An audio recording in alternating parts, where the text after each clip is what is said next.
இப்போ விஜய் வந்து 108 எம்எல்ஏக்கு, அதாவது புஷி ஆனந்த் இருக்கார்ல, அவர் வந்து 108 எம்எல்ஏக்கள் கூட மொத்தமாக ஒரு ஆலோசனை கூட்டம் நடத்தியிருக்காரு. என்னன்னா, பத்திரிக்கையாளர் சந்தித்து பேசக்கூடாது, மற்ற கட்சிக்கு எதிரான கருத்துக்களை எதுவும் சொல்லக்கூடாது, அமைதியாக இருக்கணும், சைலண்டாக இருக்கணும் அப்படின்னு சொல்லியிருக்காரு.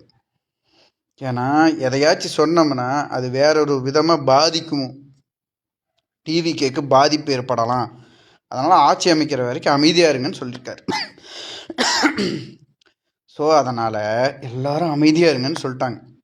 புஷி ஆனந்த் அந்த ஆலோசனை கூட்டத்தை முடிச்சுட்டு வெளியே வராரு. வெளியே வரும்போது தொண்டர்கள்லாம் கேட்குறாங்க, டிவிகே தொண்டர்கள் எப்போ ஆட்சி அமைப்பீங்க?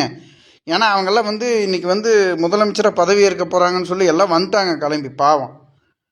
அது நடக்காதனால அவங்க தவிச்சு கிடக்குறாங்க. அந்த அவங்க ரெசார்ட்டா ஹோட்டல் அது முன்னாடி வந்து நின்று தவிச்சு கிடக்குறாங்க. அவங்க கேட்குற கேள்விக்கு பதில் சொல்லுவோன்னு கூட சொல்லாமல் கையெடுத்து கும்பிட்டு புஷி ஆனந்த் அமைதியாக போயிட்டார், சைலண்டா.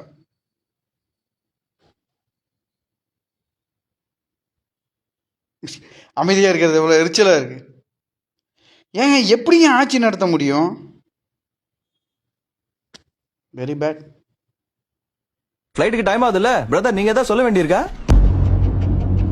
ஓஹோ சரிதான்.